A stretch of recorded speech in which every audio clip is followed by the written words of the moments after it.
I want to educate our audience first about what Empath does and how it works, and specifically how it's different from a lot of other, I guess I would say, web-enabled systems for recruiting talent, whether it's ZipRecruiter or LinkedIn or Indeed or Glassdoor or Career Builder. So tell us how Empath works and how it's different from the competition. Yeah, what's different is the technology, and we're very fortunate to have a CTO who's been at this for a long time and wrote one of the first textbooks on machine learning.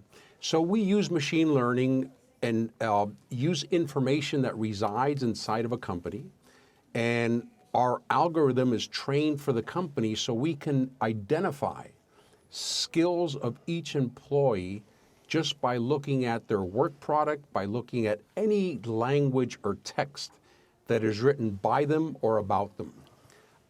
So this is a game changer, because up until now it's been about what diploma you have, or if you don't have a diploma, you're sort of stuck. But today it's all about skills. So we build an inventory for a company of all the skills of their employees, and we can match that to the skills required for every job in the company. So every employee can have their own personal development plan.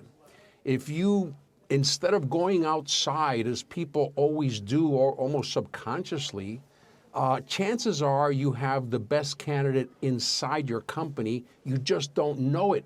But now that you have a skills inventory, you do know it. Succession planning, building teams on the basis of skills. It changes the workplace, it changes the culture, it puts the employee at the center, it empowers employees, and it makes things very transparent. People don't have to wait for their boss to tell them what they're good at or what they're not. It is totally transparent. They know what their skills are. They know what they need to do. So let me make, that was a great explanation. Let me make sure I'm understanding what its distinctions are from those other platforms. Number one is, this is, as I'm understanding it, internal to an enterprise, as opposed to some of those other programs that I mentioned that bring people in from the outside in, right? So this is... Right. Tyler, that's a great question, and thank you for asking that, because I didn't mention it in my first answer. We use something, our technology is based on semantic similarity.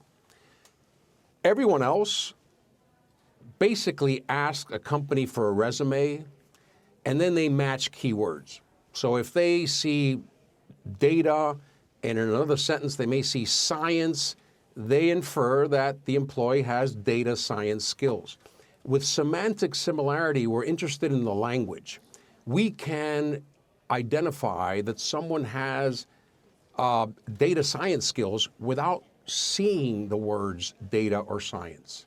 So it's words that mean the same thing but aren't necessarily the words that we typically use. That's what makes it so accurate. And just, it makes it lightweight. You don't have to have tests or quizzes every quarter. The machine is always working. It never stops. And again, you don't need information from the outside. You don't need to update resumes. It's updated on the basis of work product inside of the company, and it never, ever stops. So employees are always finding you have a new skill, or you gained a level in a skill because you took a course. It's always moving forward, and that has been the big problem. CEOs have always wanted to manage on the basis of skills, but it's so cumbersome, and it has been so manually intensive. Today, employees just need to look at the data. They get on their screen their skills. They can see where they can go. They can see what jobs they are close matched to. It is a totally new world where employees finally are empowered. Lots of questions here, and this is a fascinating program, I guess is how I would describe it.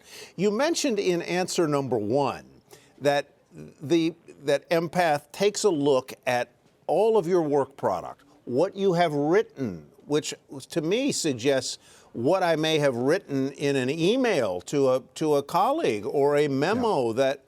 So my question then becomes, whoa, now there's a program that's looking at my emails or looking at my internal and maybe confidential communications to my boss, to my subordinates, whatever. Explain that to me, because I may have leapt to a conclusion that's absolutely, fallacious. No, you're right on, Tyler. That's something that we're very conscious of, and we don't ask for emails. We understand there's a limit, and asking for emails to most companies will feel intrusive. So we ask for reports that have been written, a customer report, a trip report, a peer review, courses taken, any data throughout the company that is a work product. But we stay away from things that are very sensitive, such as emails. And by the way, our data governance is very strict. We get the data, we put it through the algorithm, we delete it, and then we show the company we deleted it. So we want nothing to do with that data other than infer the skills of an employee. Great question. So what's interesting here is that it seems to me that if I am the CEO of a company and let's say I'm looking for a director of communications, just to pick a title, I'm going to be able to look at Empath, and I'm going to be able to see that there are 5 individuals or 8 individuals or however many who seem to have, based on AI and machine learning, the kinds of skills I might want.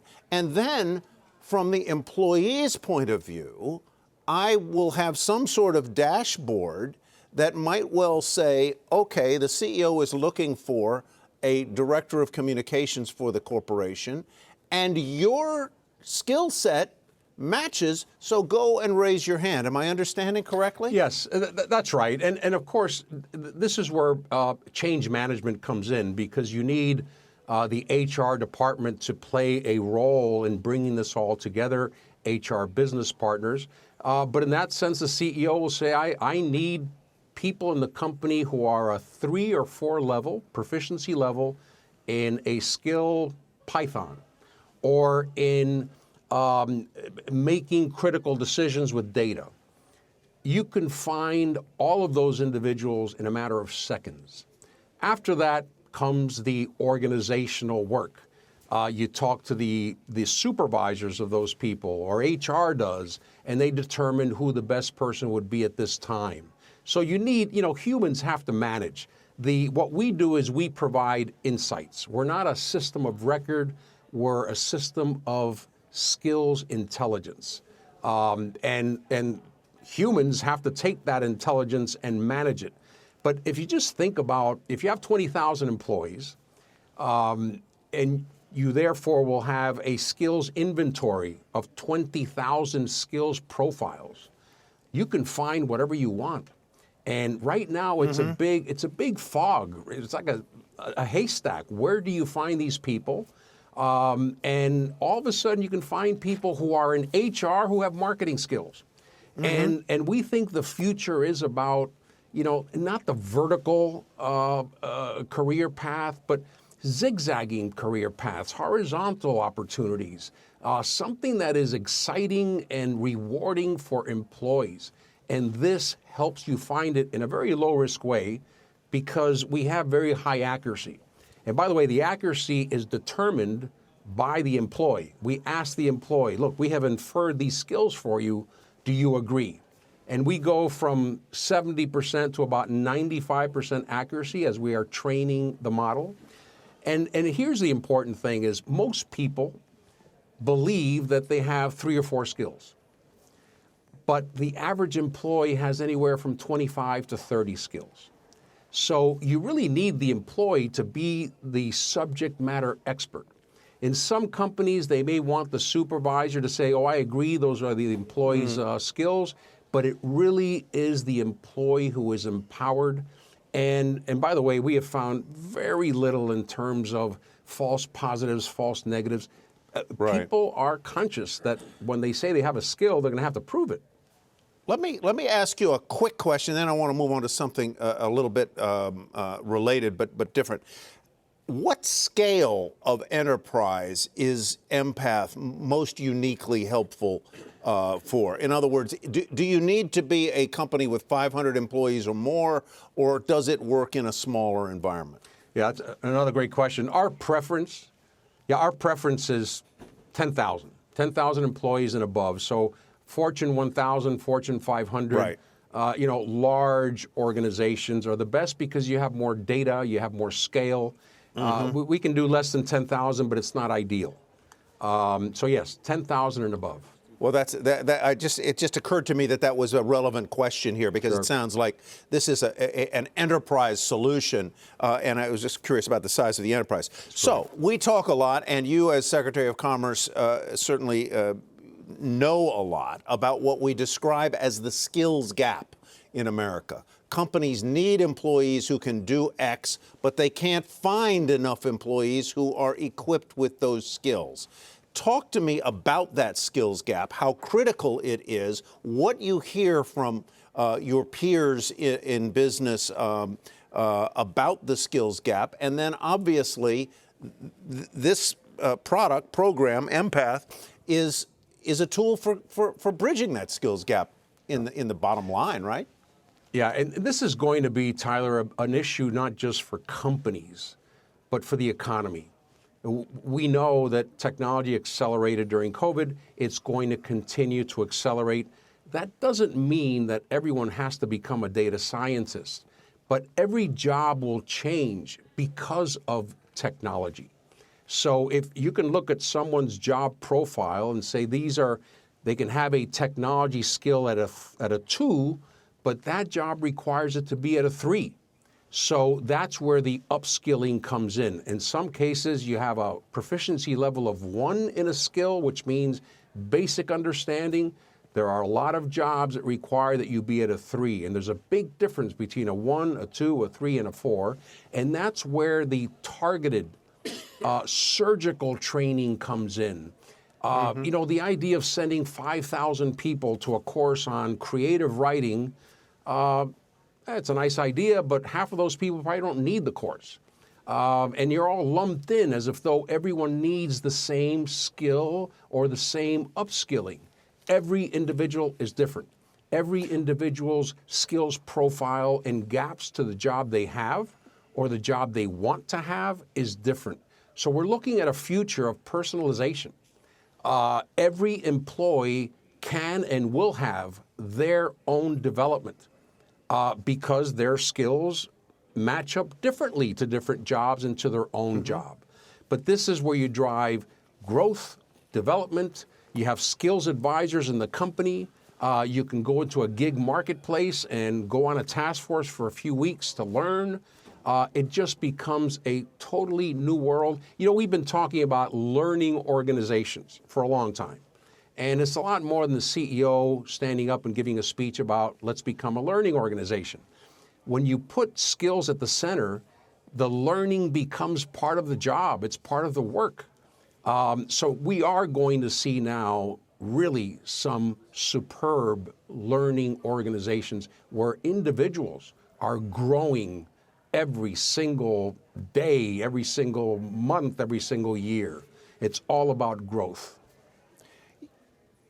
Secretary Gutierrez, I want to conclude with just one final question. You came to this country from Cuba.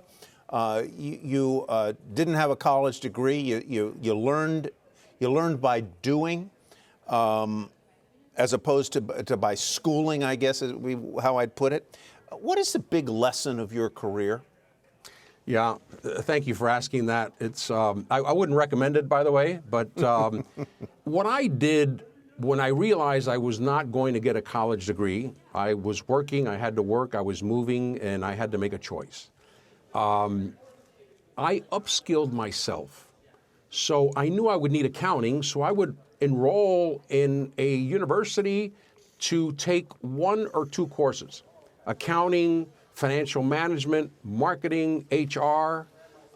So I built my own degree, which is what we see people doing in the workplace, because degrees today are not as relevant and they go obsolete in a matter of years.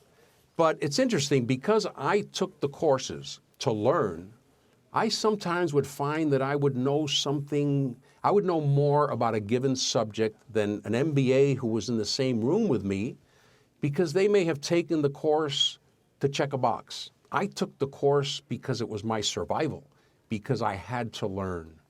And that's why I'm passionate about this. I know there are people, and CEOs need to know this, there are people throughout their company who can do so much more, but they may not have the diploma from the right university, or they may not even have a diploma. Now Right. you can identify those people and you can grow those people. That is great for an organization, it's great for a culture, and the CEOs who can pull that off will be so far ahead of the game.